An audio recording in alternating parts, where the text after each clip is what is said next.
Olá, começa agora mais um Correio Petropolitano na TV, primeira edição. Eu sou Rafaela Cordeiro e estamos ao vivo dos estúdios da TV Correio da Manhã em Petrópolis, trazendo as principais notícias da região, especialmente para você. Hoje é quinta-feira, dia 21 de agosto, e você vai ver a seguir. Audiência sobre demolição das casinhas do Quitandinha ocorreu nesta quarta-feira. Justiça extingue a ação da Prefeitura de Petrópolis contra a empresa GS Elma sobre ICMS. Bares da Rua Nelson de Saerp podem funcionar até às 11 horas da noite aos sábados. Prefeitura de Petrópolis nomeia 260 concursados para reforçar a rede municipal de educação. O governo vai migrar 4 milhões de contratos para o aplicativo do Consignato CLT. Agora, o Correio Petropolitano na TV, primeira edição.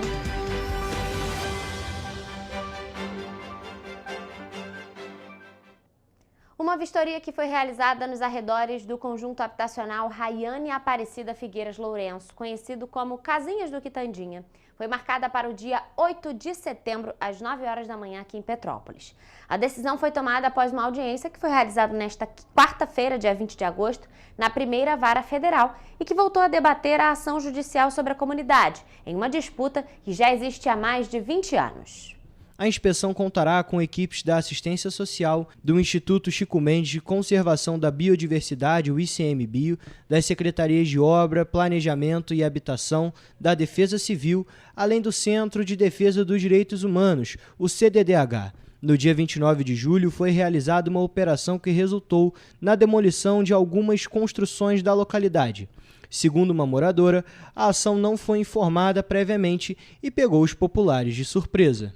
A operação aconteceu nos arredores do conjunto habitacional e cumpria a decisão do dia 26 de junho, em um processo movido pelo Ministério Público contra a Prefeitura de Petrópolis. Na ocasião, estavam autorizadas demolições de obras em andamento, além de anexos como garagens e comércios construídos sem autorização. Apesar disso, o procedimento foi interrompido antes de ser totalmente finalizado.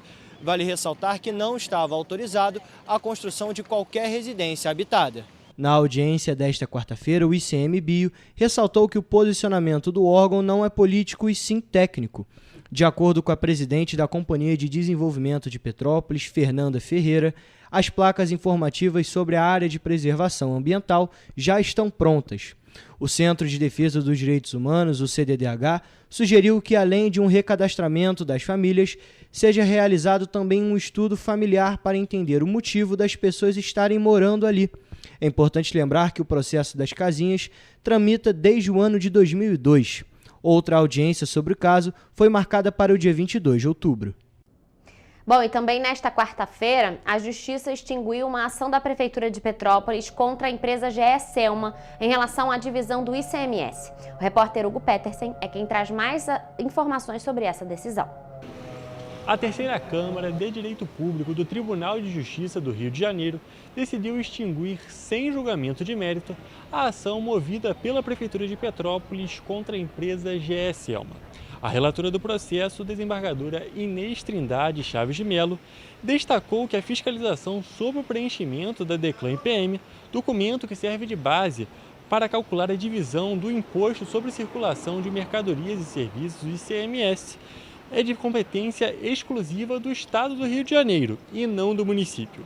A ação, que foi protocolada durante a gestão do ex-prefeito Rubens Bom Tempo, defendia que a GS Elma teria cometido erros no preenchimento das declarações, reduzindo assim a participação de Petrópolis nos repasses do imposto.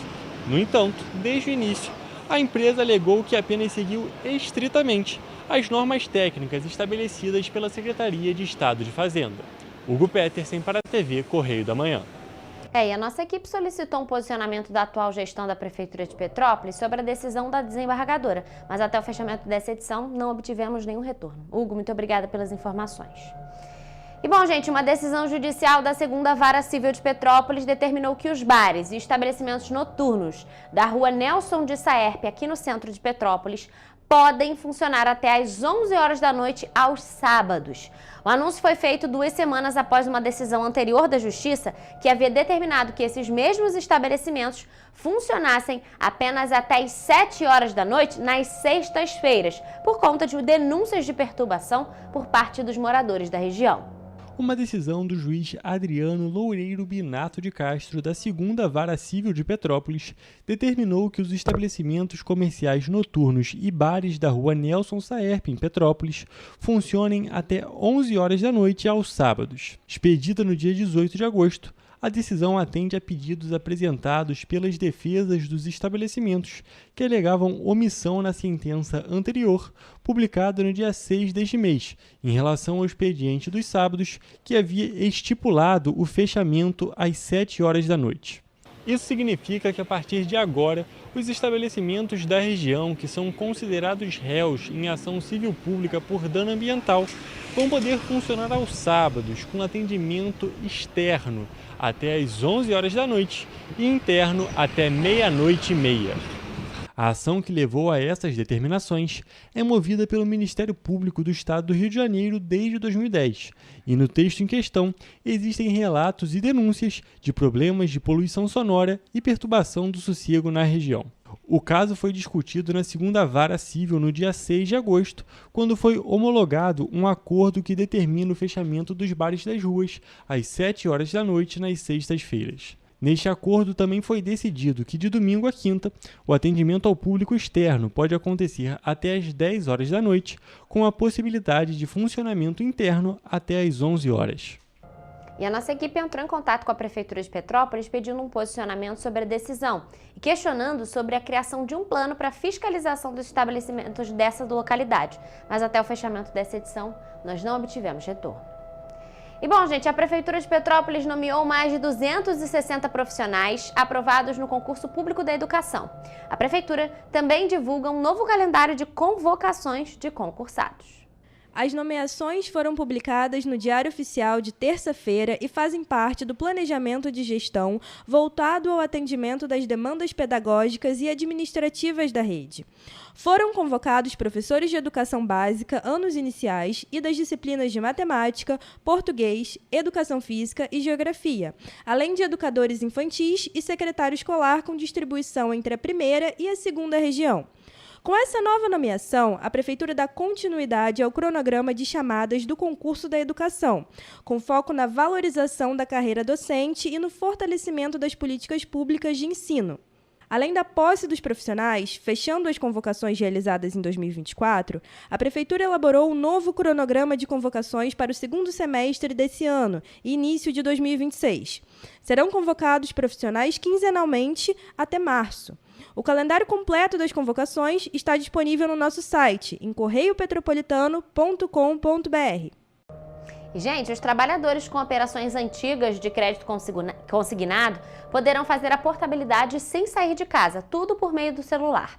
A partir desta quinta-feira e até novembro, o Ministério do Trabalho e Emprego começa a transferir cerca de 4 milhões de contratos antigos para a plataforma de crédito do trabalhador, que fornece crédito com juros mais baixos a trabalhadores com carteira assinada. Os contratos antigos pertencem a funcionários que trabalham ou trabalhavam em empresas que tinham parceria com bancos para oferecer empréstimos com descontos das parcelas no salário. No modelo antigo, as empresas privadas tinham de fazer convênios com determinado banco para possibilitar o desconto na folha de pagamento. O trabalhador CLT tinha a opção de pegar o crédito consignado apenas na instituição com a qual o empregador assinou o convênio e compartilhou os dados funcionais. Esse modelo será extinto em novembro deste ano. Com o programa Crédito do Trabalhador, mais de 70 bancos e instituições financeiras poderão ter acesso ao perfil de trabalhadores com carteira assinada através do E-Social, que é o sistema eletrônico obrigatório que unifica informações trabalhistas, previdenciárias e fiscais de empregadores e empregados de todo o país. Segundo a Federação Brasileira de Bancos, o volume de crédito consignado privado poderá ultrapassar os 120 bilhões de reais neste ano. Desde junho, o trabalhador pode fazer a portabilidade de operações antigas do crédito consignado privado, escolhendo a instituição financeira que oferece oferecer as melhores condições, como juros baixos e parcelas reduzidas. O processo, no entanto,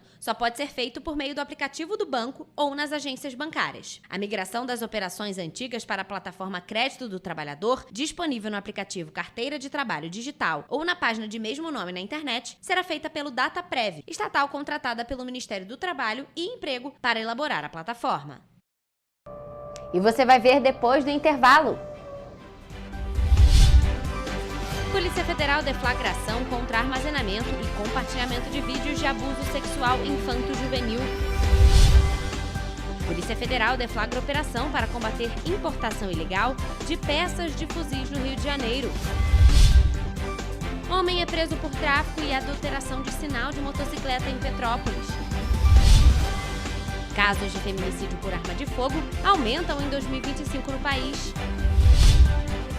Trem colide contra carreta em Paraíba do Sul. O Correio Petropolitano na TV, primeira edição, volta já.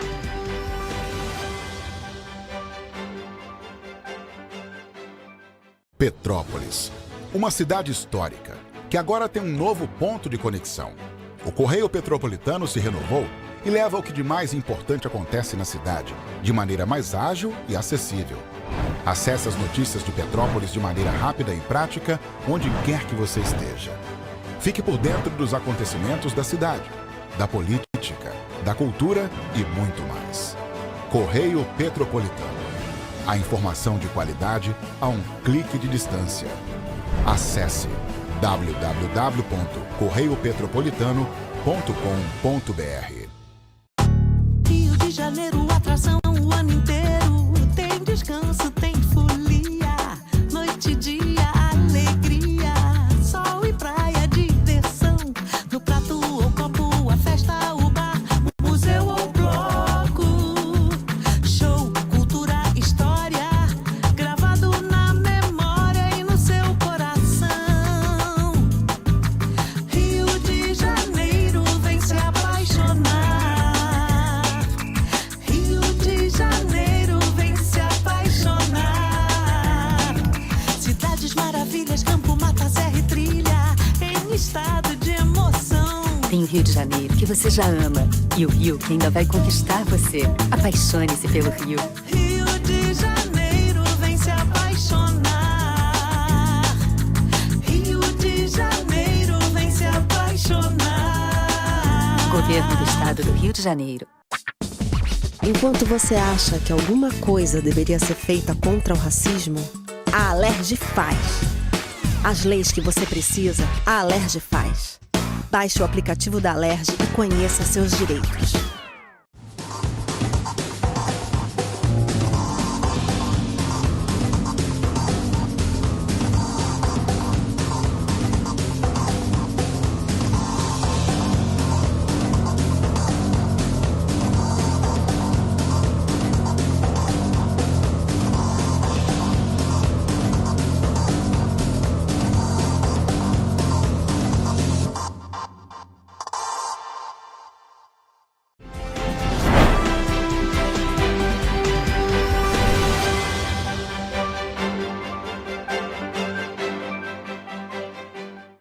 Estamos de volta com o Correio Petropolitano na TV, primeira edição.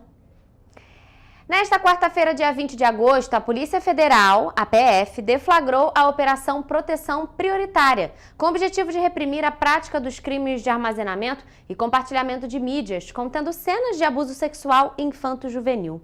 Foi cumprido um mandado de busca e apreensão em Santa Cruz, na zona oeste do Rio de Janeiro. Policiais federais da Delegacia de Repressão a Crimes Cibernéticos cumpriram um mandado de busca e apreensão na casa do investigado, localizada em Santa Cruz, na zona oeste do Rio. O mandado foi expedido pela 10ª Vara Federal Criminal do Rio de Janeiro. As investigações tiveram início após uma organização não governamental encaminhar à Polícia Federal um relatório contendo informações sobre uma denúncia de divulgação de violência sexual infantil na internet. Com base nessas informações, foram feitas análises e cruzamento de dados que possibilitaram a identificação do suspeito, que é apontado como responsável por essas publicações. Durante as buscas, os policiais federais apreenderam 4 celulares, 2 computadores e um cartão de memória utilizado pelo investigado, que serão submetidos à perícia técnica criminal. O homem vai responder pelas práticas dos crimes de armazenamento e compartilhamento de mídias contendo cenas de abuso sexual infantil. E a Polícia Federal também deflagrou uma outra operação para apurar a prática de importação ilegal de peças de fuzil que seriam usadas para o abastecimento da milícia. Na ação que foi realizada nesta quarta-feira, os policiais federais cumpriram 2 mandados de busca e apreensão no bairro de Rio das Pedras, na zona oeste do Rio de Janeiro. Também seria cumprido um mandado de prisão preventiva contra o principal investigado, mas ele não foi encontrado no local e segue foragido da Justiça. Durante as buscas, os policiais encontraram equipamentos, maquinários, acessórios e insumos utilizados na fabricação e montagem de armas e munições. De acordo com as apurações, o investigado importava ilegalmente o material de Miami, nos Estados Unidos, para ser utilizado na montagem e manutenção de armamentos de alta potência, que seriam utilizados pelo crime organizado instalado em Rio das Pedras, para reforçar o domínio da região, além de defender o território contra forças policiais e facções rivais. A operação foi fruto da investigação referente a diversas encomendas contendo material bélico, em situação irregular, interceptadas pela Receita Federal no Aeroporto Internacional do Galeão. Na ocasião, o recebedor das mesmas foi preso em flagrante pela Polícia Federal em julho deste ano, no Rio de Janeiro. E um homem foi preso em flagrante na terça-feira, dia 19 de agosto, pelos crimes de tráfico de drogas e adulteração de sinal de uma motocicleta. Ele foi detido na rua Visconde de Souza Franco, no centro de Petrópolis, aqui na região serrana. De acordo com informações da Polícia Civil, antes da ação, os agentes realizaram um trabalho de observação, com o objetivo de entender como o acusado atuava e para realizar a prisão em flagrante. Na terça-feira, o homem de 20 anos foi abordado na rua Visconde de Souza Franco, mais conhecida como Rua da Feira, no centro de Petrópolis. Na ocasião, foram apreendidas drogas que seriam vendidas na localidade, pouco mais de R$3 mil em espécie, uma balança de precisão, um celular e uma motocicleta. O veículo, segundo a polícia, estava com a numeração do motor adulterada. O homem foi levado à 105ª Delegacia de Polícia no Retiro. E, gente, um levantamento do Instituto Fogo Cruzado, que foi realizado em 57 municípios, indica que pelo menos 29 mulheres foram vítimas de feminicídio ou tentativa de feminicídio praticado com arma de fogo nesse ano de 2025, até a primeira quinzena de agosto. Na comparação com o mesmo período de 2024, houve um crescimento de 45%.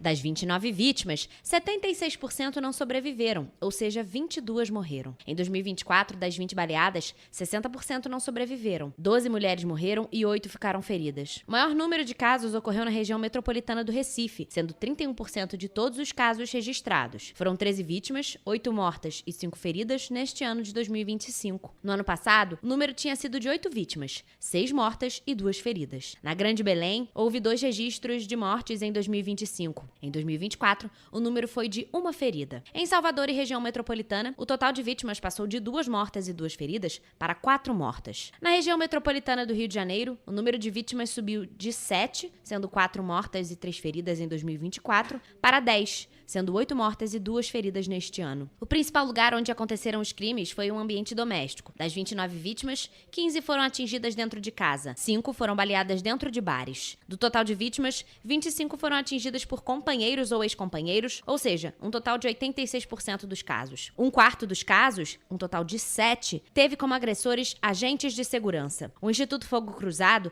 também divulgou a lista de feminicídio ou tentativas de feminicídio por municípios. Entre os 10 primeiros, no estado do Rio de Janeiro, aparecem a capital em segundo lugar, Duque de Caxias em sexto, Magé em nono e Maricá em 10º. E bom, gente, ontem a gente trouxe por alto aqui as informações de um acidente que aconteceu em Paraíba do Sul nesta quarta-feira, quando um trem colidiu contra uma carreta. E apesar do forte impacto que foi demonstrado nas imagens que circularam nas redes sociais, ninguém ficou ferido nesse acidente. Parte do veículo, que não conseguiu fazer a curva, estava parado nos trilhos e o trem não conseguiu passar. Vamos conferir as informações. Por volta de 6h45 da manhã, um trem da empresa MRS colidiu contra uma carreta da empresa Gás Local, na Avenida Ayrton Senna, em Paraíba do Sul. O Corpo de Bombeiros foi acionado para a ocorrência e informou que não houve feridos, mesmo com um forte impacto. As imagens que repercutiram pelas redes sociais mostram que a carreta não conseguiu fazer a curva e parte dela ficou parada nos trilhos, resultando na colisão. Em nota, a empresa MRS, que opera a linha férrea que corta o município de Paraíba do Sul, informou que o maquinista acionou o freio de emergência e o alerta sonoro, mas não foi possível evitar o acidente. Como um trem não freia como um carro, o maquinista acionou o freio de emergência e a buzina, mas não foi possível evitar o acidente. Felizmente, a gente não teve feridos nessa ocorrência. Em nota, a Prefeitura de Paraíba do Sul informou que a travessia do veículo já estava agendada para ser realizada, com a ajuda da Guarda Civil Municipal, que prestou orientações sobre o perfil da manobra. A primeira carreta passou normalmente, mas o motorista da segunda não seguiu o comando por justificar que o pneu esbarraria no meio-fio. A nota destaca que as instruções fornecidas não foram seguidas e, ao tentar atravessar inadequadamente, houve o erro de cálculo que resultou na colisão. A Prefeitura informou ainda que o acesso ao bairro Jardim Velho permaneceu liberado, facilitando a conexão com o centro da cidade. A Defesa Civil informou que a carga do caminhão estava vazia e que não há risco de explosões. O motorista da carreta está bem, está vítima verde, sem alterações. Dizer que a gente vai fazer o corte da energia, fazer todo o cuidado técnico aqui para poder remover essa carga, não há risco de explosão, a carga estava sem carga ali, tem um gás saindo ali, mas é um gás inerte que não há risco de explosão nesse momento. A Gás Local, empresa do caminhão atingido, disse em nota que o veículo estava sendo conduzido com uma escolta da Guarda Municipal e as medidas para isolar a área foram tomadas. A empresa relatou ainda que está tomando as providências para a retirada da carreta do local e reverter os danos materiais. A empresa MRS reforçou também que é essencial redobrar a atenção ao se aproximar de uma linha férrea e, principalmente, estar atento aos alertas sonoros. Parar, olhar para os dois lados e escutar é essencial para que ninguém se machuque. Antes de atravessar a ferrovia, tenha certeza de que você vai conseguir passar com segurança. Com a conscientização de todos, a gente vai conseguir evitar os acidentes ferroviários. Nós vamos agora a um rápido intervalo, mas não saia daí porque a gente volta daqui a pouquinho com o Correio Esportivo. É já já!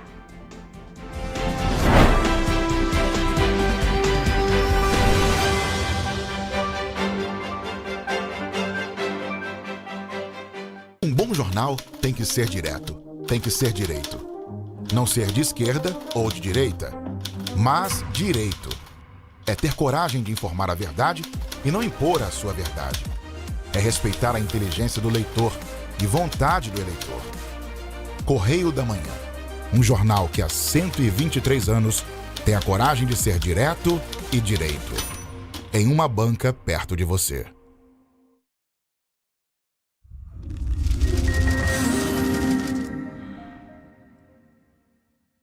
O grupo de jornais que mais cresceu no Brasil apostou na força do impresso e no jornalismo direito.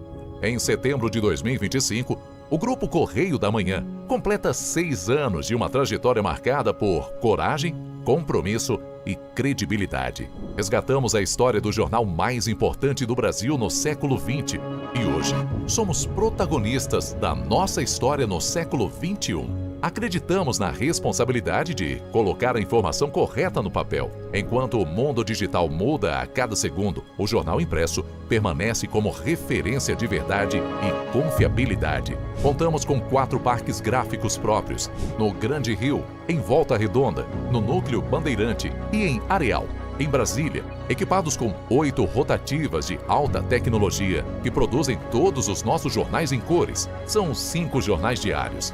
Correio da Manhã, Estado do Rio, Correio da Manhã Nacional, Correio Sul Fluminense, Correio Petropolitano, Correio da Manhã Distrito Federal e o Grupo Vai Além. Abriga o tradicional Jornal da Barra, com 35 anos de história, a lendária revista O Cruzeiro e o Jornal de Turismo, publicado há 59 anos. Na área eletrônica temos a TVC, TV Correio da Manhã, no ar há 24 anos pelo canal 16 de Petrópolis, com estúdios também no Rio de Janeiro e em Brasília. Crescemos com uma missão clara: levar ao leitor uma informação verdadeira. É o jornalismo direto e direito. Um jornal que respeita a política e é respeitado pelos políticos. Nossas páginas e plataformas reúnem um time de jornalistas e colunistas de peso: Fernando Molica, Rodolfo Lago, Thales Faria, Cláudio Magnavita, Ricardo Cravo Albim, Rui Castro, Alexandre Garcia, Aristóteles Drummond, entre outros nomes que ajudam a construir a credibilidade da nossa marca. São 4 redações integradas e um conteúdo cada vez mais ampliado no meio digital. Grupo Correio da Manhã. Informação com tanta credibilidade que é impressa todos os dias.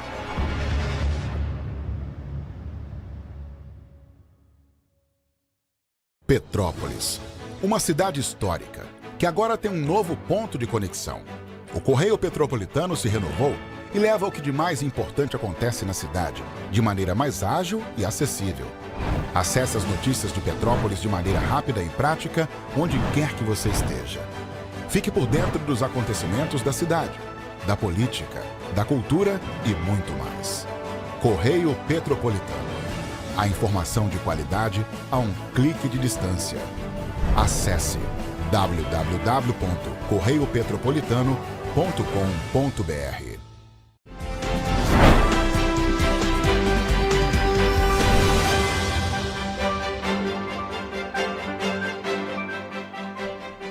Estamos de volta. E, gente, como de costume, quinta-feira é aquele dia de se atualizar sobre os principais destaques do mundo do esporte. Então vamos ao Correio Esportivo com Gabriel Toledo e Hugo Petersen.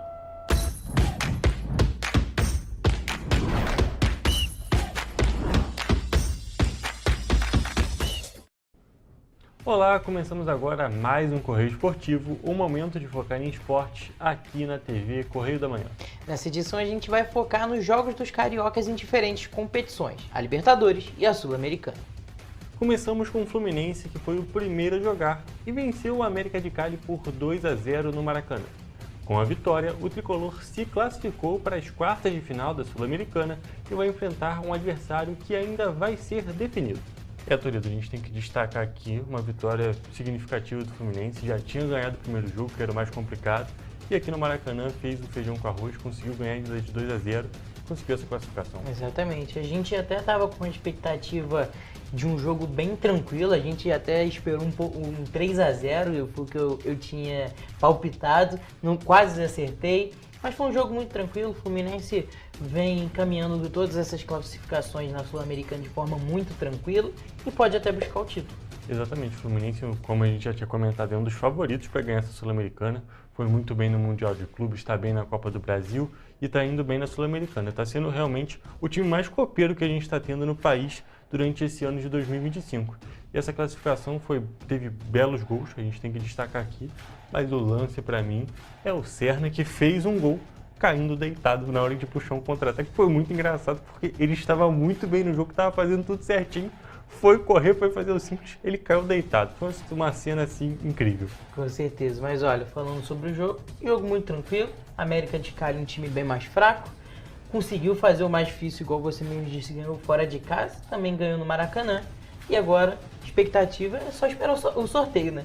Exatamente, esperar os próximos times se classificarem para a Sul-Americana, porque a gente ainda está nesse meio a gente está no meio dessa rodada, no meio das voltas. Então, inclusive, a gente vai comentar que ainda um dos cariocas não jogou nessas oitavas de final. Mas a situação do Fluminense está bem tranquila, independente do adversário que for enfrentar. Eu acho que o Fluminense vai continuar sendo o favorito. Continuando nas competições internacionais aqui da América do Sul, o Flamengo superou o Internacional pela terceira vez em menos de 8 dias. O rubro-negro carioca venceu o Colorado por 2-0 e avançou para as quartas da Libertadores, fase na qual vai enfrentar o Estudiantes de La Plata da Argentina. Mais uma classificação de um carioca muito tranquilo.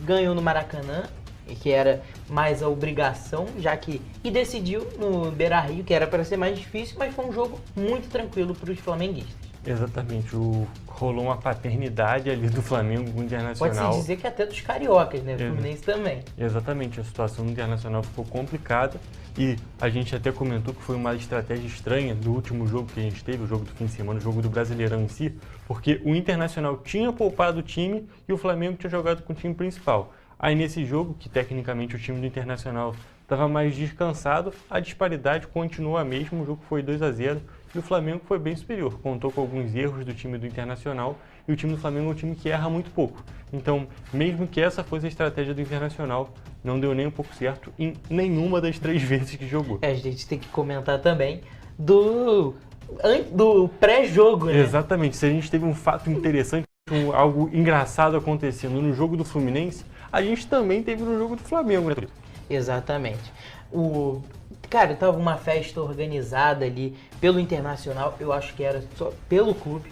Jogaram uns papeizinhos de prata, esses confetezinhos de festa. Exatamente. Antes do jogo. Exatamente, que pelo que foi uma nota do Internacional, pelo que eles disseram, ia ser o quê? Se o Internacional se classificasse, ia estourar aqueles papeizinhos picados, que é algo bem típico de classificação, eu acho uma festa muito bonita, inclusive.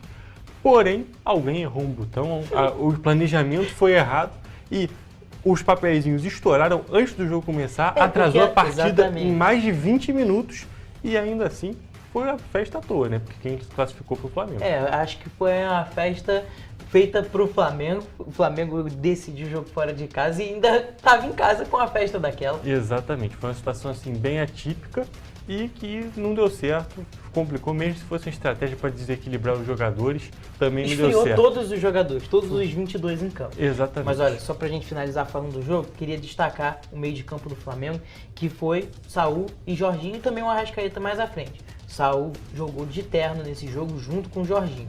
Uma atuação exemplar dele, e o flamenguista nem sente tanta saudade assim do Gerson mais. Exatamente, são dois jogadores que são bem diferentes, né? A característica do Gerson, ele tinha aquela presença no meio de campo muito física, e o Saul... presença mais técnica. Exatamente, o Saul é bem diferente. O meio de campo do Flamengo o Flamengo contratou 2 jogadores muito diferentes dos que tinha no elenco, e conseguiu mudar muito o meio de campo. E foi uma mudança que está sendo positiva até o momento.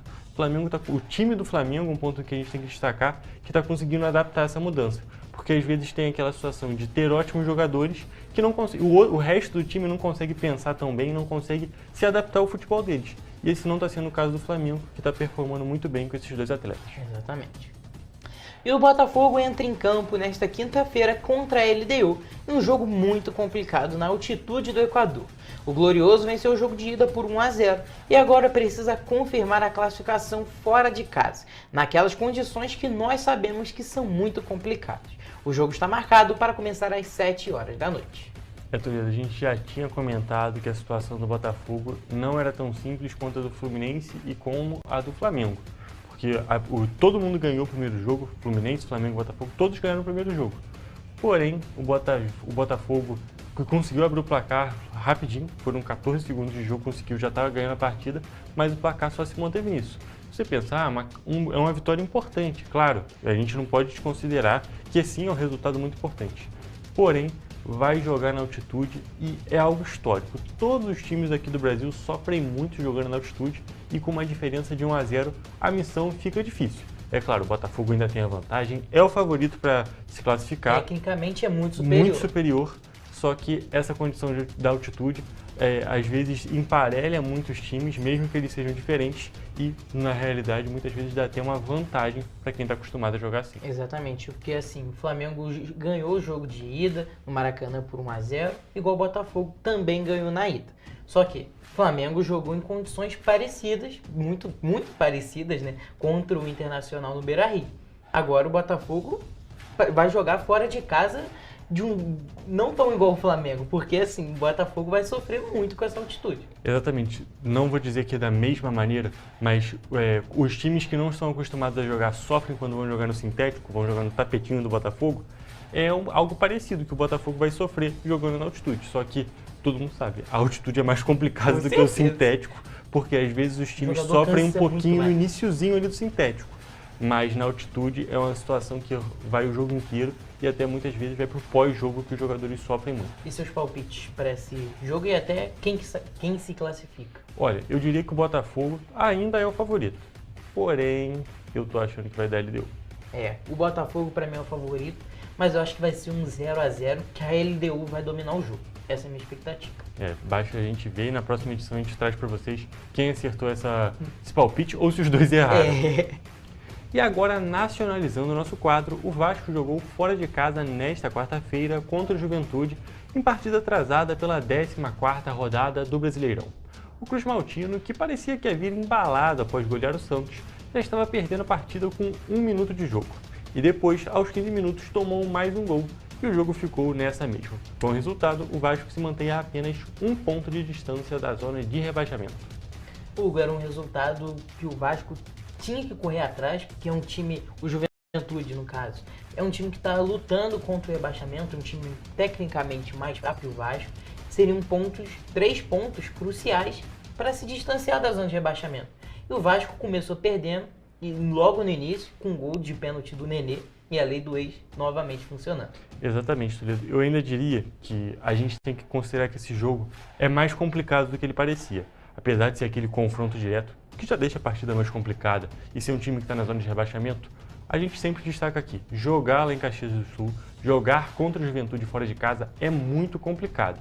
E perder ou empatar seria um resultado ruim, mas a gente não pode dizer que é um resultado inesperado. O Juventude está a 13 jogos sem perder para time carioca jogando lá. Porém, o Vasco perdeu para si mesmo mais uma vez. A gente está sempre destacando aqui. A gente está até cansado de falar isso. A gente está cansado de falar isso, porque com 1 minuto de jogo o Piton dá um mole, porque a bola bate na mão dele na hora que o pênalti é marcado. Porém, esse não é nem o principal mole da jogada. O Vasco tem a saída de bola, ele tenta dar um passe completamente perdido e aí o time do Juventude faz um contra-ataque e acontece pênalti. Então são 2 erros do mesmo jogador no mesmo lance. E depois, no caso do segundo gol, a gente tem o Lucas Freitas tentando dar um bote que ele erra horrorosamente. E o Léo Jardim também podia ter defendido aquela bola e não fez.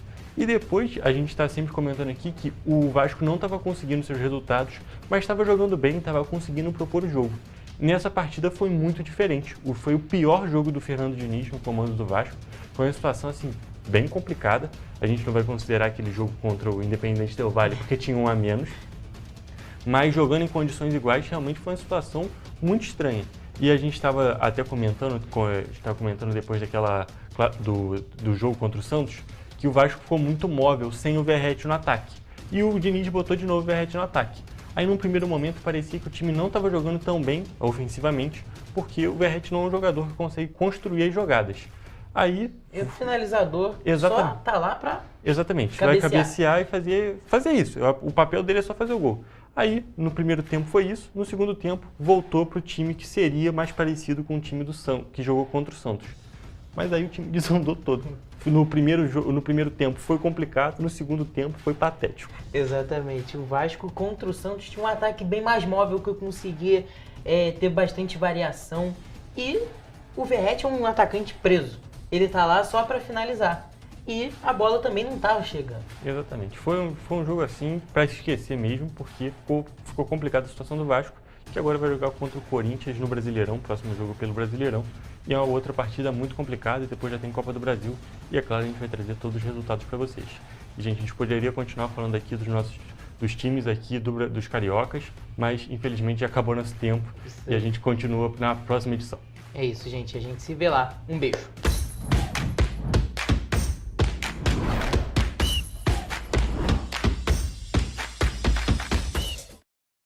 Mas na terça-feira os meninos voltam com mais atualizações sobre o mundo do esporte. Mas agora nós vamos a um rápido intervalo e você vai ver a seguir. Conheça a sarcobesidade, doença associada ao risco cardiovascular e fragilidade muscular. O governo do estado anuncia investimento de 15 milhões de reais no lançamento do Mundial de Ginástica Rítmica. Petrópolis vive veranico com temperaturas que podem chegar a 30 graus Celsius. O Correio Petropolitano na TV, primeira edição, volta em instantes.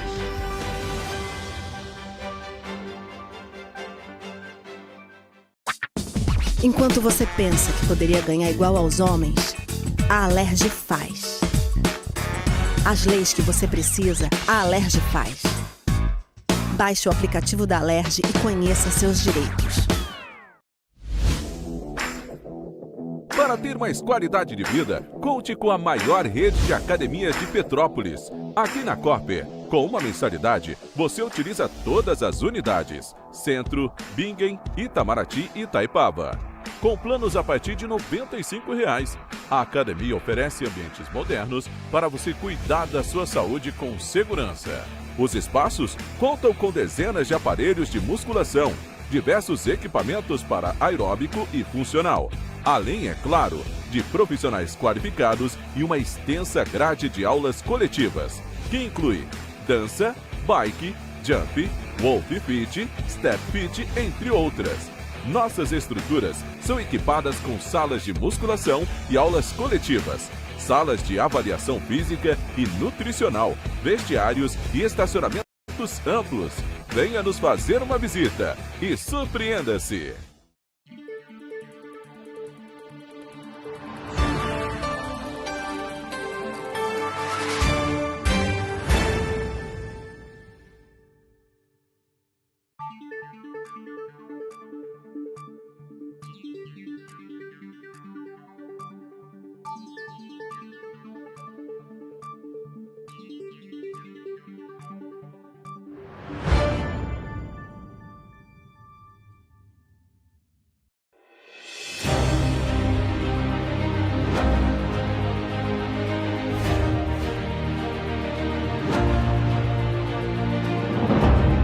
Jornalismo de direita.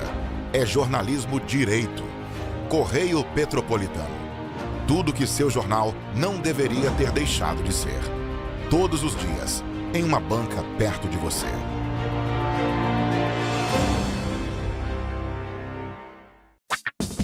Enquanto você imagina que poderia rolar desconto na conta de luz, a Alerj faz. As leis que você precisa, a Alerj faz.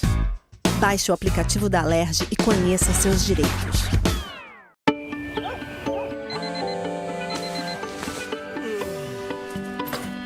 Meu pai é um cara muito corajoso. Ele luta contra o mal igualzinho um super-herói. Ele não usa capa, mas tem um uniforme muito legal e vários equipamentos especiais. Ele também tem super veículos e quando precisa, ele pode até voar. Meu pai me disse para não ter medo, que as coisas estão melhorando. E eu acredito no que ele me fala. E os resultados já estão aparecendo. Mas o governo do estado do Rio quer mais. Por isso, estão sendo investidos R$ 1 bilhão na nossa segurança, com ações em todas as regiões do estado. A gente não está aqui dizendo que a guerra contra o crime está ganha. Ainda tem muita coisa a ser feita. Mas aqui no Rio, os criminosos não vão ter vida fácil. Pode acreditar nisso. Governo do Estado do Rio de Janeiro.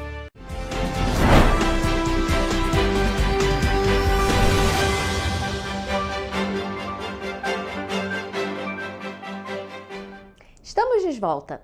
E, gente, olha só, vocês já ouviram falar sobre a sarcobesidade? Ela é uma doença caracterizada pela presença simultânea do excesso de gordura corporal e a perda de massa e força muscular.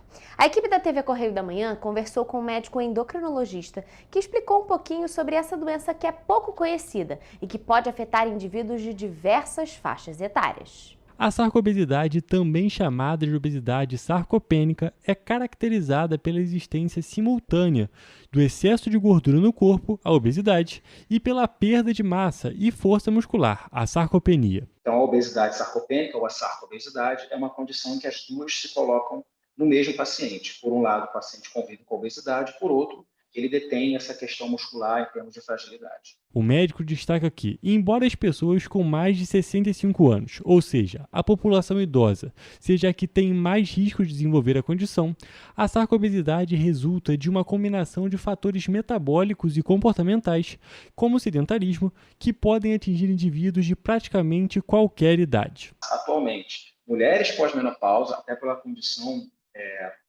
hormonal que se coloca na fisiologia da mulher nessa fase, e adultos mais jovens também estão sob risco para essa condição. Inclusive, muitas pessoas são atingidas por essa condição e nem sabem. Boa parcela dos indivíduos que convivem com a obesidade possuem obesidade sarcopênica e não sabem.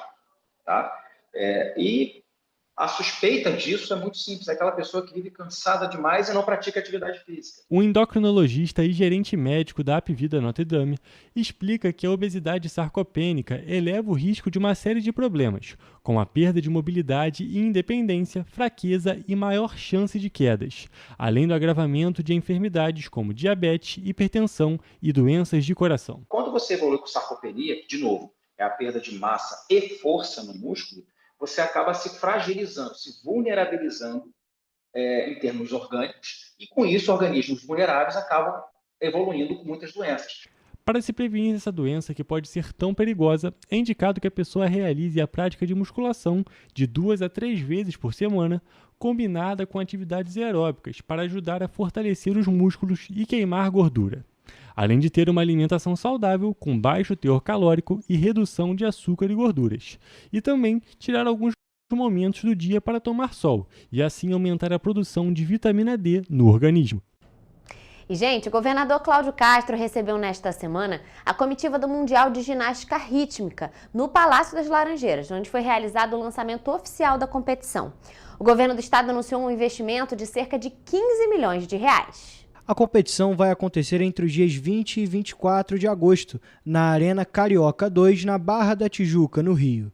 Após 40 edições, esta será a primeira vez que o Mundial acontece na América do Sul. É a primeira vez na América do Sul. E o Rio de Janeiro precisava de um evento desse porte ser muito assertivo, porque, mais uma vez, a imagem do Rio indo para o mundo inteiro. O torneio vai reunir 78 nações, sendo 18 das Américas, e vai superar a marca anterior do Mundial de 2023, que contou com 62 países. Na ocasião, a competição aconteceu em Valência, na Espanha. A composição dos grupos e a ordem de apresentações foram definidas em um torneio realizado online. O Brasil competirá no grupo 2 do individual e no grupo 1 em conjunto. Os ingressos para o público estão disponíveis no site ingresse.com. E, gente, as temperaturas aumentaram, né? Desde essa quarta-feira, o tempo aqui em Petrópolis está sob influência de um bloqueio atmosférico, trazendo dias mais quentes, com temperaturas podendo alcançar os 30 graus Celsius. O tempo também fica mais seco, com a umidade ficando em torno de 35%. O veranico dura até domingo, dia 24 de agosto, com a chegada de uma nova frente fria, onde há previsão de pancadas de chuva e queda nas temperaturas. De acordo com a Defesa Civil Municipal, a partir de domingo, o tempo volta a esfriar e a ocorrência de chuva com chegada do ar polar. Mas entre esta quinta-feira e domingo é preciso estar atento aos comunicados da Defesa Civil, pois nestes dias de temperaturas mais altas e umidade do ar mais baixa, é preciso que a população fique atenta à ocorrência de fogo em vegetação. Em caso de emergência, ligue 193 para o Corpo de Bombeiros, 199 para a Defesa Civil ou 190 para a Polícia Militar. A defesa pede que a população não faça queimadas, não queime lixo, terrenos ou pastagens, não jogue bitucas de cigarro na mata, ruas ou em beiras de estradas e não solte balões. Já com a saúde, os cuidados são se manter hidratado,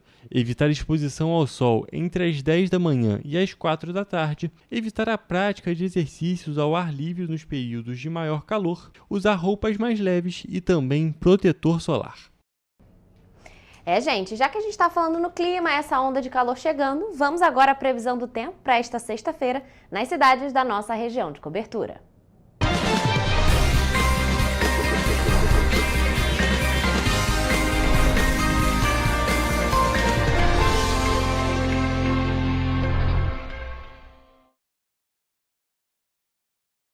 Mais uma semana chegando ao fim, a gente acabou de falar sobre essa onda de calor que chegou bem no meio do inverno, chamado veranico. E claro, gente, chegando o fim de semana, hora de descansar, claro que a gente quer saber como é que vai estar a previsão do tempo. Por isso, eu já estou aqui ao vivo com o Gabriel Toledo, que vai trazer as informações pra gente sobre a previsão para amanhã. Então, Toledo, boa tarde para você. Amanhã já sextou. Então, como é que vai estar a previsão para amanhã aqui nas nossas cidades da região de cobertura? Boa tarde, Rafa. Boa tarde a todos que estão nos assistindo. Olha, o calorzinho já chegou definitivamente. Já tô até sem casaco. Fazia tempo que eu não vestia uma camisa assim com orgulho e saía feliz com calor. Mas olha só, a sexta-feira em Nova Friburgo será de tempo ensolarado, com nevoeiro ao amanhecer e noite de céu limpo. As temperaturas devem variar entre a mínima de 14 e a máxima de 24 graus. Em Teresópolis, o dia amanhã será de sol o dia todo, sem nuvens no céu, e a noite de tempo aberto ainda sem nuvens. Os termômetros variam entre a mínima de 15 e a máxima de 26 graus. E aqui em Petrópolis, o dia segue essa mesma tendência, com sol, céu azul e sem nuvens no céu. O céu segue limpo à noite. As temperaturas variam entre 16 e 26 graus. Em Paraíba do Sul, o dia também será assim, dia todo com sol, céu azul e limpo. Os termômetros variam entre a mínima de 16 e a máxima de 28 graus. E para finalizar, em Três Rios, o dia será como nas outras cidades, sol ao longo de todo o dia e à noite com céu limpo. As temperaturas variam entre a mínima de 16 e a máxima de 29 graus. Olha, Rafa, vai dar para aproveitar essa sexta-feira com bastante calor. Toledo, que maravilha! Além das temperaturas estarem um pouco mais acima do que os últimos dias que a gente tem visto, a gente viu ali no nosso mapinha que sol em quase todas as cidades da nossa região de cobertura. Sem nuvem, sem dia encoberto, então vai estar mais quente e aquele dia bem ensolarado de céu azul. É bom para quem tá de folga e sabe quem tá de folga amanhã, né? Eu tô de folga, então já aproveito para passar o bastão aqui para você e avisar o pessoal que é você que assume a apresentação aqui do nosso Jornal Amanhã. Mas, Toledo, muito obrigada por suas informações e essa foi a previsão do tempo para esta sexta-feira nas cidades da nossa região de cobertura.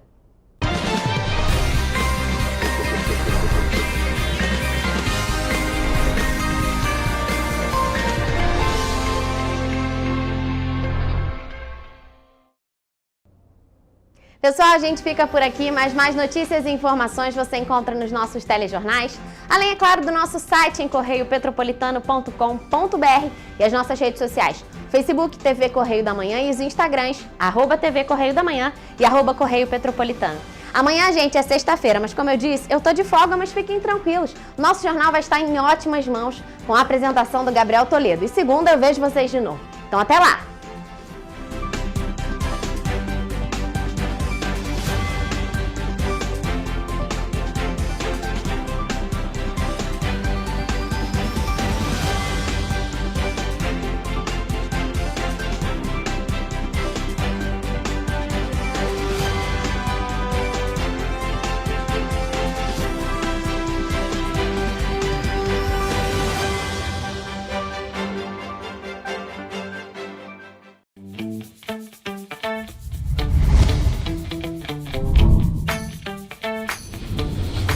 TVC, a TV do Correio da Manhã.